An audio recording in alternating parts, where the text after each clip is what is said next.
Hello, everybody, and welcome to our session today. It's great to see so many of you connecting already, and I am super excited about today's topic because I think many people currently undergoing some changes in their routine when it comes to teaching, when it comes to their work.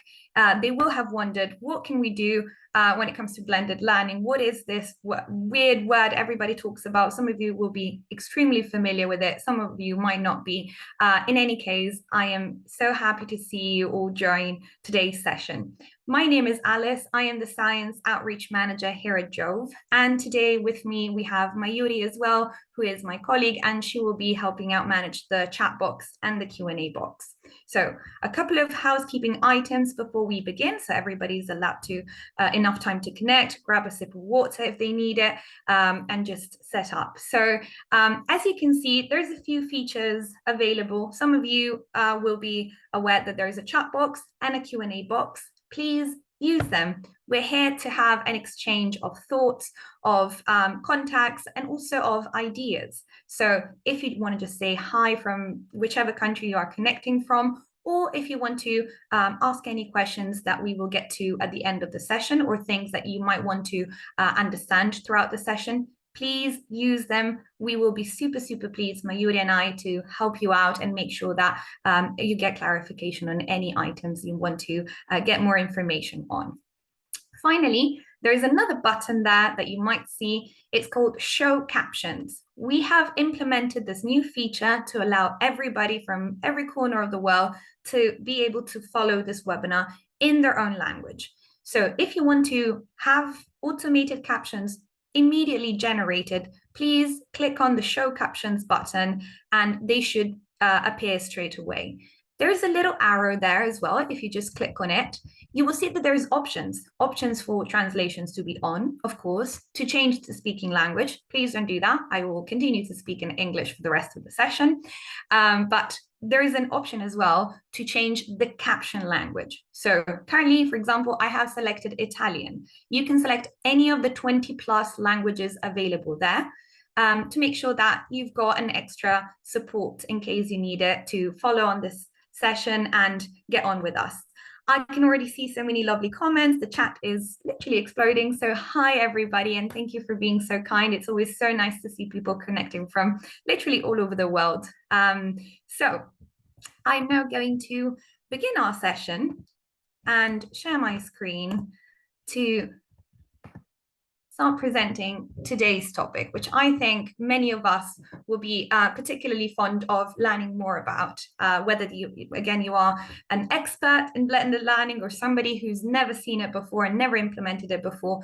Today, we're going to look at what blended learning is and practical examples of how you can implement it in your classroom. So, how do we create a classroom with videos? How do we implement these videos in our day-to-day routine?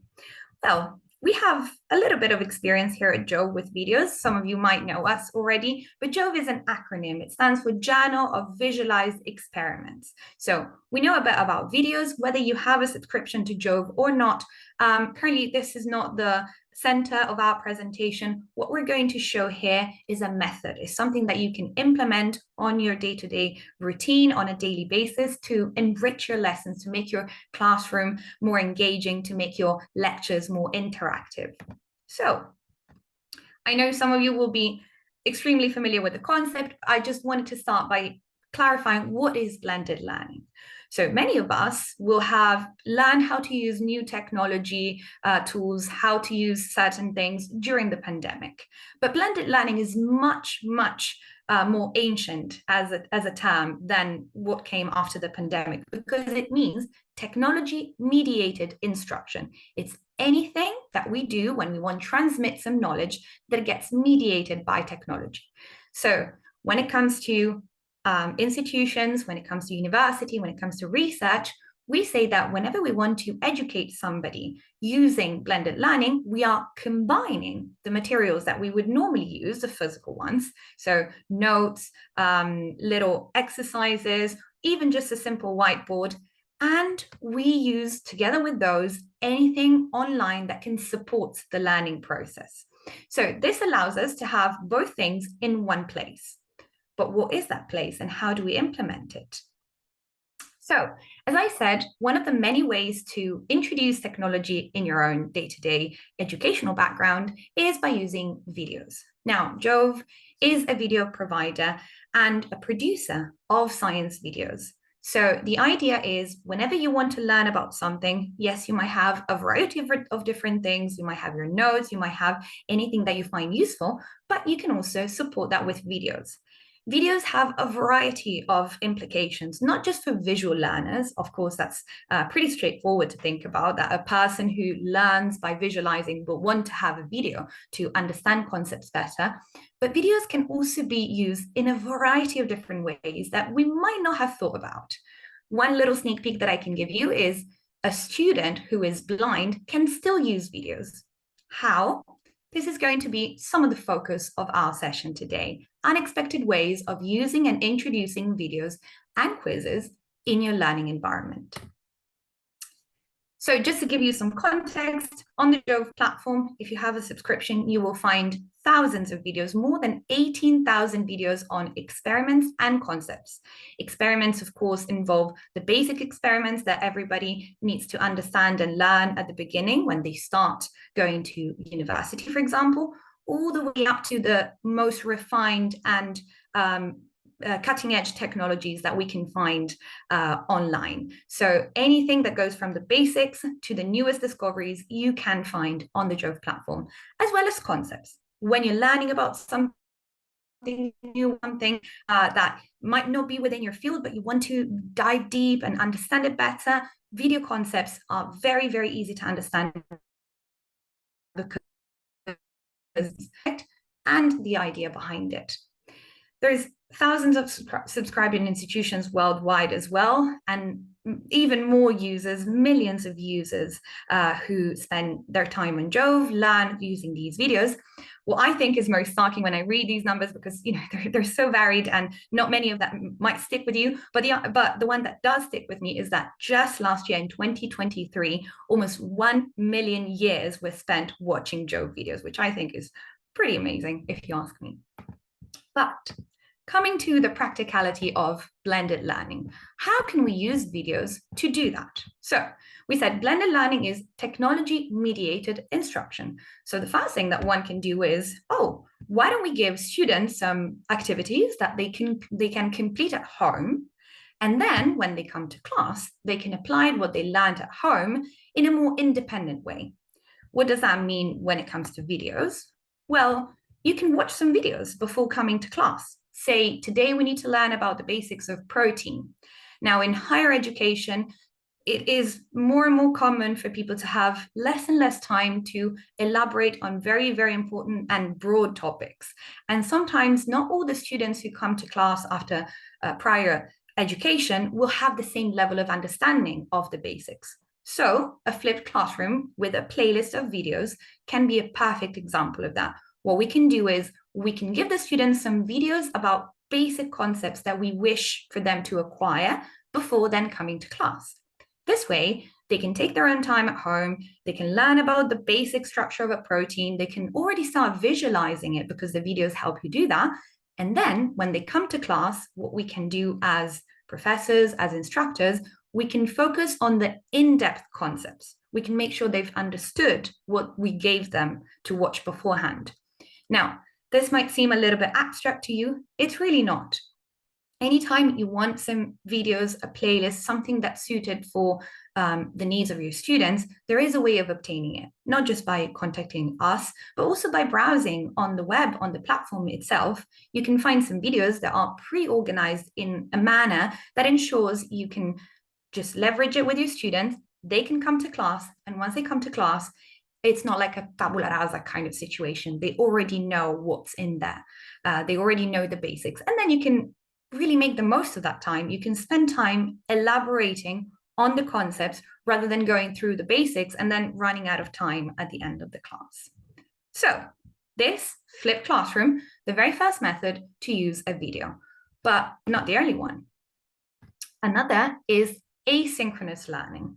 The word itself speaks louder than any explanation, but the idea is you give students some content and they decide when they want to consume it.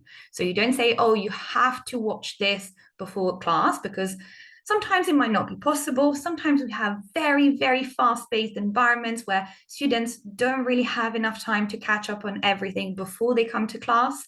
Well, you give them the option to dive deeper by using some asynchronous content.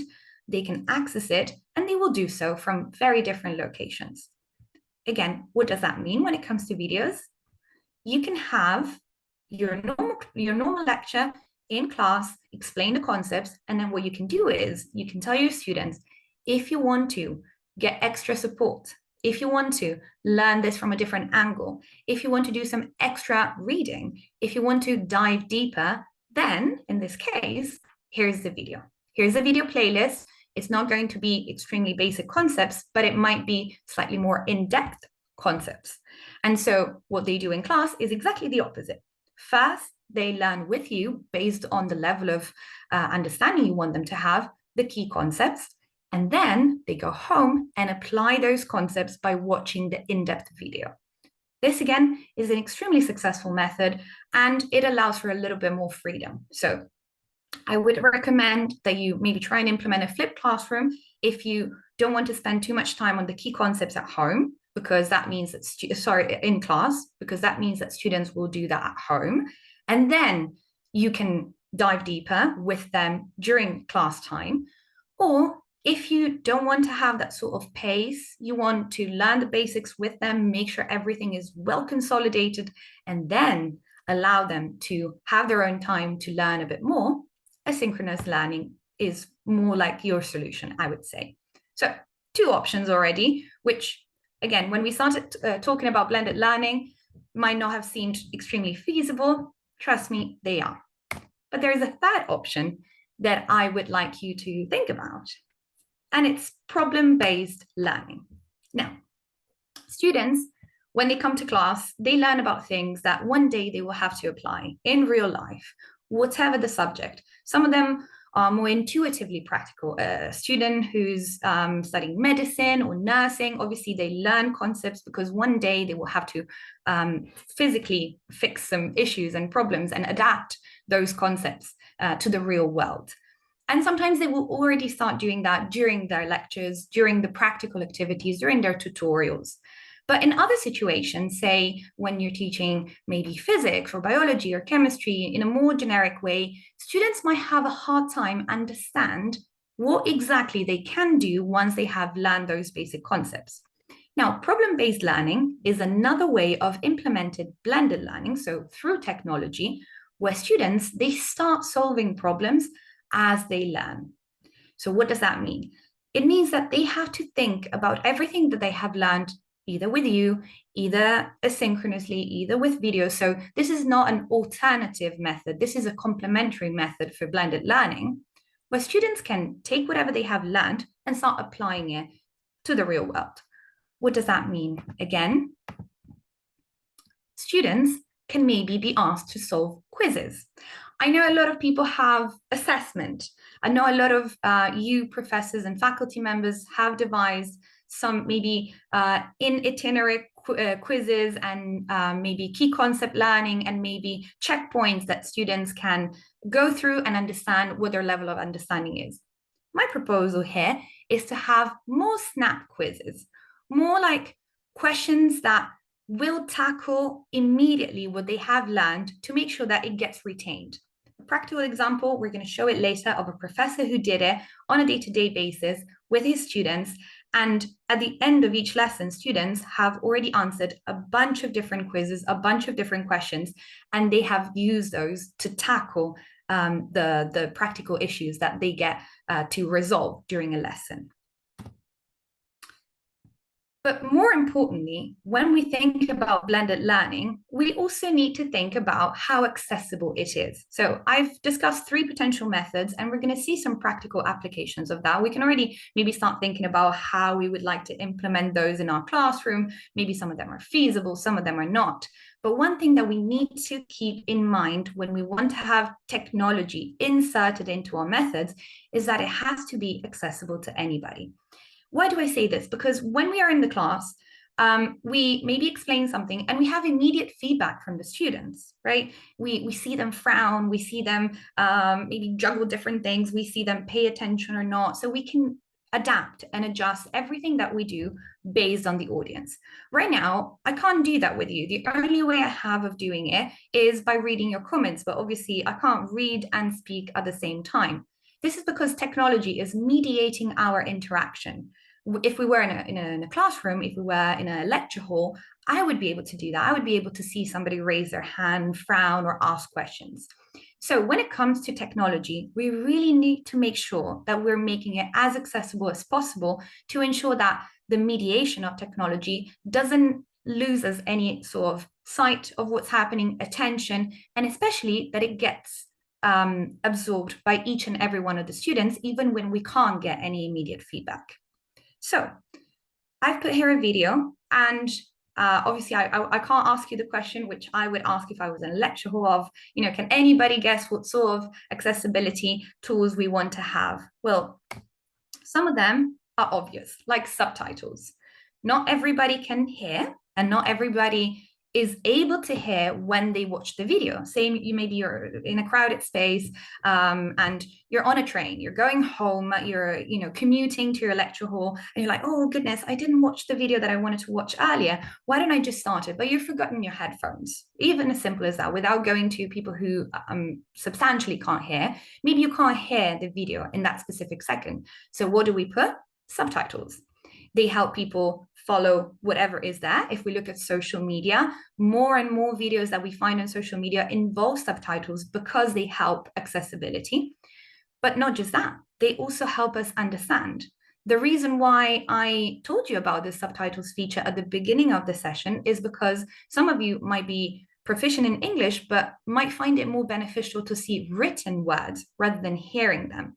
And some of you, maybe English might not be your first language. So putting alternative languages there for subtitles allows you to move away from the problem of, oh, I can't understand what's being said, and instead feeling more comfortable. Maybe you are learning English, maybe you are learning a new language, maybe you are learning in a new language. The fact that you can access the content with different languages at the same time as it's being explained, that makes for great accessibility features. The second one is, of course, the ability to hear things in multiple languages. So we are now hosting a session in English, but people here are connecting from all over the world.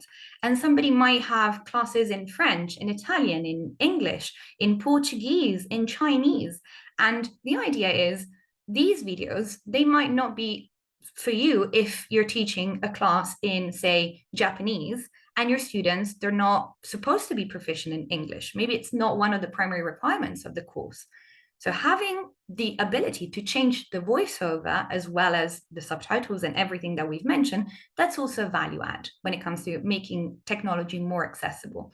That's also the reason why today, again, we're hosting a session in English. Oftentimes you will receive invitations throughout the year to attend a webinar in your own language. And that's because sometimes we will be able to make sure that for every region that there's a person who speaks your own language and is able to deliver the session in your own language. Another one that people might not think about as much is playback speed. Now, I know I speak pretty fast, and so I have to spend a bit more time thinking about what I'm saying and making sure it's not as fast-paced. But sometimes we might not be able to control that. If it's a video and it's already there, we can't say, oh, please slow down, unless we're able to change the playback speed.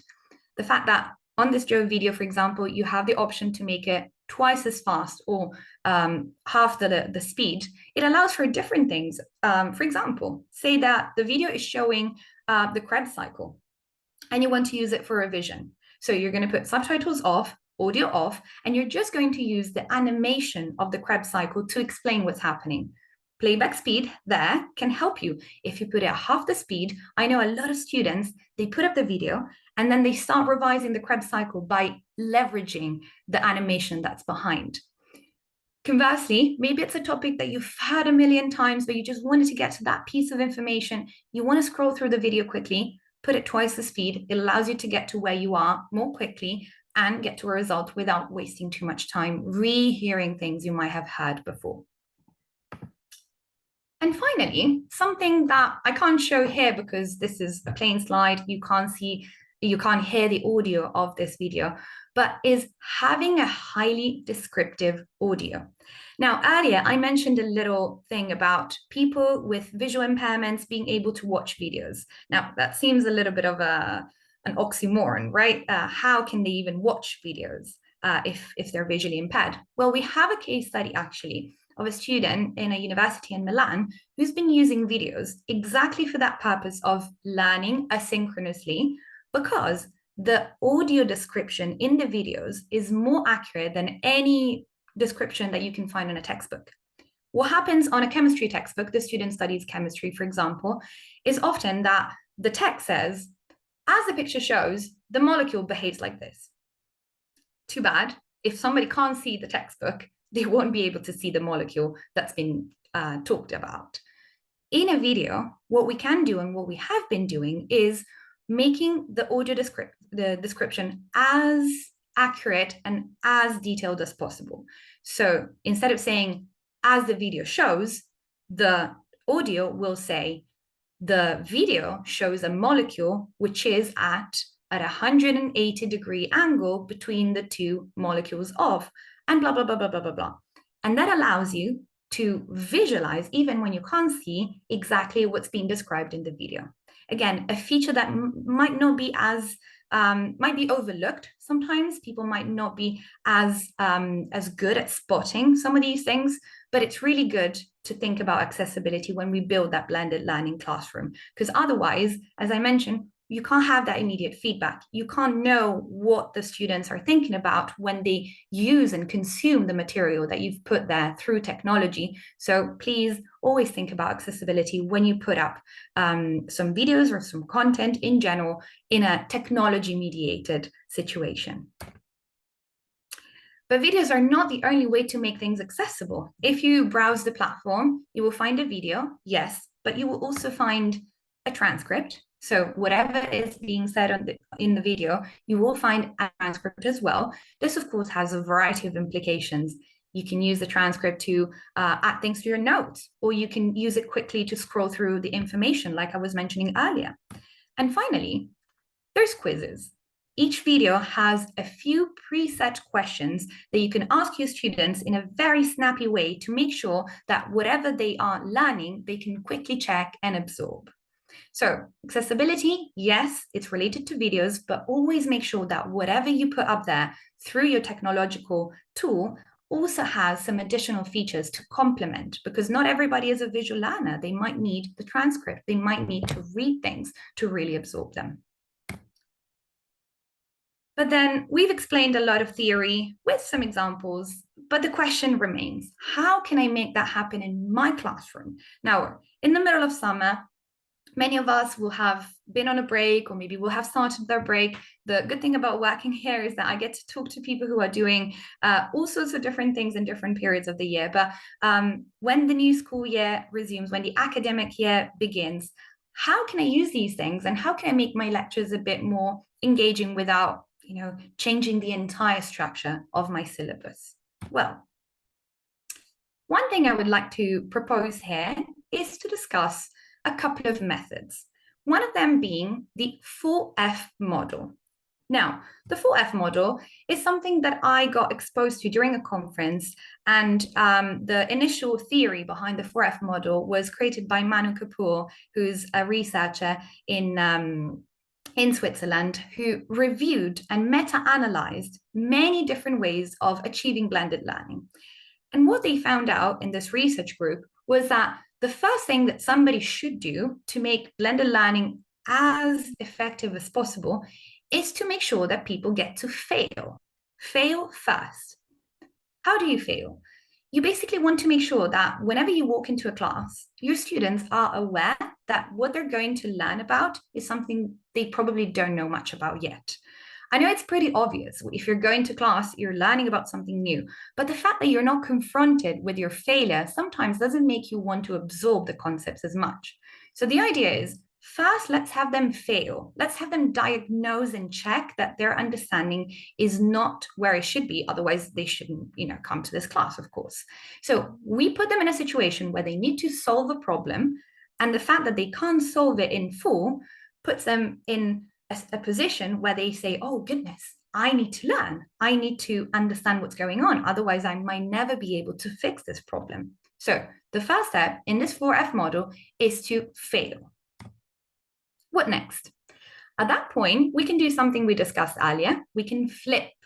We can provide some content for students to absorb the concepts, learn a little bit better, and at that point, when they've got exposure to those ideas, then they can come into class and discuss them in more detail. So first we fail, then we get material to understand what's going on, and then we come to class. And in class, we fix. We engage the students. We do our normal face-to-face learning process. No need to change everything. No need to restructure your syllabus. We can just come to class. But what they have noticed, Kapoor and his colleagues, is that when the blended learning gets implemented this way, the students come to class and they're much hungrier for information. They want to know more rather than coming a little bit bored or like because they have to. They are confronted with their failure. And so once they get exposed to the material, then they really want to get to know everything a little bit better. And finally, feed. Giving feedback is really important. We can't just tell students, concepts and have them learn things without getting feedback on how the process went. Because as I mentioned, technology doesn't always allow for immediate feedback. So we need to find ways to get that feedback and test the level of understanding. How does that get applied to everything that we've discussed so far? Well, the fact that they need to solve a problem really sounds like a quiz to me. So ideally, we could do a little test at the beginning of each session or even before. We could send the students an email and say, hi, students, here's a short quiz. It won't get evaluated. It's just for you to test your understanding before you come to class. If you do well, you can come to class and basically surf on the topics, be super, super proficient, and maybe just come and ask very in-depth questions. But if you don't know what's going on, then please watch these videos. Please watch this content so you can absorb the key concepts, you can understand what's going on, because you have failed. Yes, it's not a problem. That's why we're here. Once you are confronted with your failure, here's some content. Here are some videos that you can consume ahead of the lecture. And once you've done that, please come to class. We're going to have a traditional lecture where we use a whiteboard, we consolidate knowledge, we talk to each other, we have groups, whichever method you normally use in your traditional lecture, then we can do that. And as I mentioned earlier, Kapoor and his colleagues, they noticed that the traditional lectures extremely benefited from the two steps that the professors gave before students would come to class. And finally, feed. Assessment, any sort of feedback, a questionnaire, a survey, anything that allows you to understand how the students are doing. This can be a great way to implement the 4F model in a simple and effective way. All you need to have is a playlist of videos that are suited to whatever you're teaching, which we can provide, and a series of quizzes, which are pre-made for you. You just upload them before each lecture on your LMS, on your e-learning environment, and students then get more motivated. And you can test it. You can say at the end, how did you appreciate this new method? How did you find it engaging? How was it for you? Did it help you learn better? But that's not the only way to use videos. I said there's no exclusive ways. There can be alternative ways. And it really depends on what you want to do, what you want to achieve. So what I presented was a method that was created by conducting a meta-analysis of different methods, different blended learning environments, and what worked best. What I've got here is a case study, actually, from the University of Pisa, where a professor had a pretty interesting situation. He had 100 different students coming from all over the world, so different places. They had not moved to the city yet. And the course they needed to take was a prerequisite to access the normal classes from day one, year one. So what he wanted to do, again, a chemistry professor, he wanted to make sure that students would get engaged. And how did he do that? Well, he only had technology to mediate his instruction. So he wanted to make it more engaging. And the method he used is completely flipped compared to what we've discussed, but just as effective. He would take everybody on a traditional lecture kind of situation. But because it was mediated by technology, so it was online, he was teaching via Zoom, the traditional lecture couldn't go on for a whole hour. How could you get feedback? How could you get that interaction? You just couldn't. So this professor, he started the traditional lecture, but in short 10-minute modules. So he would say, okay, today we're going to learn about this molecule. He would start by giving a 10-minute explanation about that. And then he would move on to a short video. So 10 minutes or so of explanation and then a short video. So let's see how this molecule works. Let's watch it in a short 2-minute video, which basically allows students to have a recap of everything that's being said. And then he would get, oh, sorry, these are flipped. He would get a snap quiz. A snap quiz with a QR code that he would give to his students, and the students would watch the video, then use their phones, get the QR code, and answer 2 or 3 questions. By answering those 2 or 3 questions, they could immediately understand if the 10 minutes of explanation and the 2 minutes of video had been enough to then tackle the basics, okay? So in this case, he could use this method because he wanted those key concepts to be absorbed in class. And because it was via Zoom, so it was mediated by technology, he could get immediate feedback. Immediate feedback means that when the students got their phone in their hands and they started using it, at one point, the answers would actually appear on a bar chart. And you could say, guys, please, we've just watched this. Or, incredible, yes, 100% correct. That's exactly what I mean. And this way of engaging in the class, making sure that students would learn all together with the videos, with the technology, it really created for an engaging class. I can promise you the results in that case were astonishing because involving people who are scattered around the world and making sure, speaking different languages and making sure that they could all access the material and engage with it at the very same time, it created for an extremely engaging class. So, how do we choose these videos? How do we say, okay, I teach a class in anatomy and physiology. How can I select the videos? The platform I said has 18,000 videos. It can be a little bit daunting to go and search by keyword and say, okay, here is what I need. Here's all the videos. We might not have time to do these things.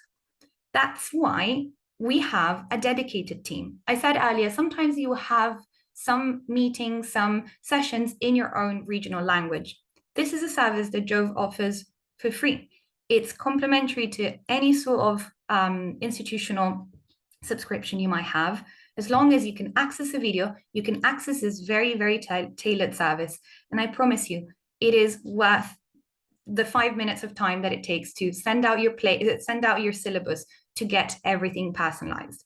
Because the customer success specialists, they're people who are Jove proficient, they're scientists, but they also have a background in education. So what they do is they take your syllabus, they map it to existing videos, and they make sure that these 2 things go hand in hand. So if you want to explain A, B, C, D, E, they will say, here are videos A, B, B, C, C, D, D, E, E. And they teach you how to use these videos on your LMS as well. So you can integrate them, you can give them to your students quite quickly. There's no links wandering around, but it gets very, very easy to use all of the material and put it in one place, which is exactly what the professor that I was mentioning earlier did. He requested some support in that sense, and he was able to do it without having to spend too much time on this new technology-mediated method. So, a few steps that we can take to do this. Well, first of all, understand your needs. Understand what you want to do with your classroom. Understand why it's important for you to collect information, to do certain things. Why do you want your class to be more engaging? These are all important questions. And once you've got these questions, you collect them, you collect your syllabus, and you send an email. Send it to customersuccess@jove.com. You get a session where people get to understand your needs, and then you receive all of your suggestions. As I mentioned, the service does not involve any cost. You can do that, and people will just send you material. You can use it later, you can not use it. but at least you've got it. And if you receive some feedback and somebody says, oh, professor, I didn't really understand that specific topic, or I didn't understand this or that, what you can do is you can just take whatever suggestions you received and give them to them and say, hey, why don't you watch this video? Or maybe, oh, wow, maybe there's 5 or 6 students who didn't really understand this topic. Here's some extra content. Here's a couple of quizzes. The supportive material doesn't have to replace anything that you do. It can just be supportive material, but it can be engaging as well. And then, of course, if you find it cool, if you find it useful, you can learn how to do it independently. You receive your suggestions, and then you learn how to implement them in your LMS, again, with a person who supports you in the process. And that brings us to the end of our session. If you have any questions, I am now here to answer any of them. And actually, let me now have a look at our chat, because I saw so many people interacting and so many people asking questions. It's absolutely fantastic. Thank you all for being so proactive. So let's jump onto the Q&A box, where I think there are a few more. Okay, so Raphael is asking, how do you manage to avoid copying in the quizzes?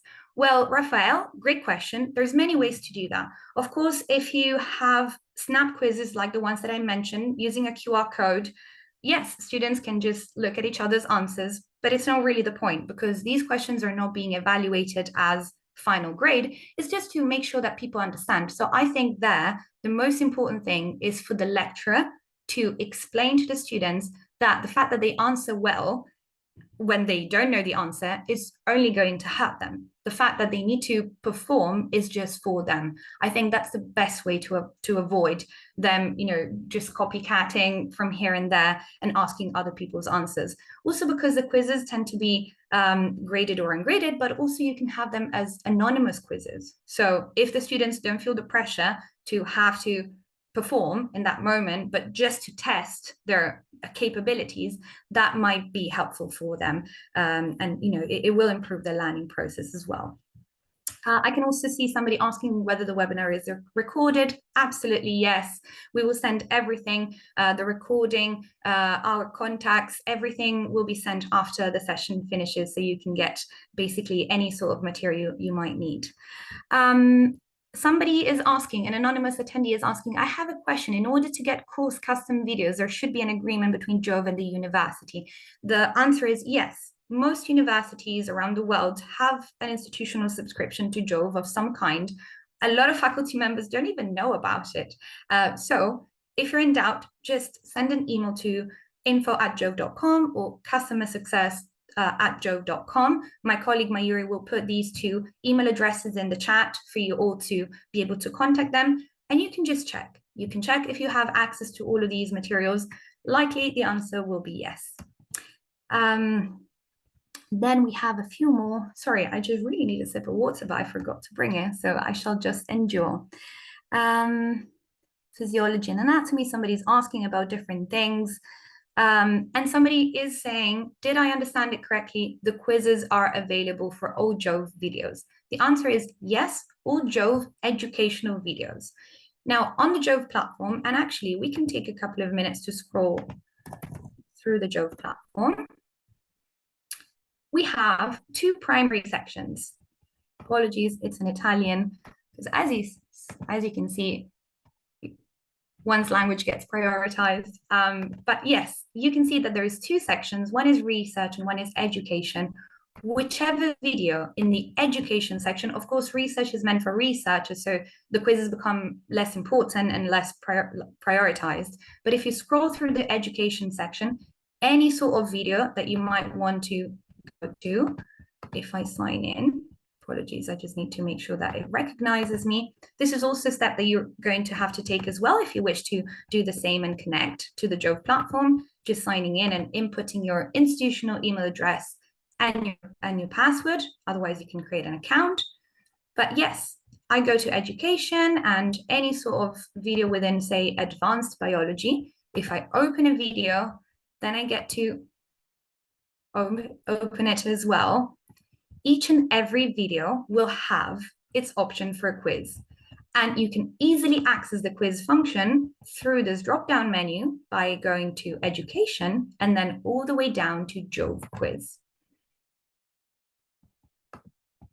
There you go. You can see a few quizzes that I've created before and a few options. The quiz function is extremely varied. There's a variety of different options. The only thing that I can suggest at this stage, because the platform is so varied, it's got a lot of different features, is again to contact any of these email addresses because they really allow you to get personalized help. There's literally a person like me who comes in, listens to you, shows you, teaches you how to do all of these things, and takes the time to do it properly one by one.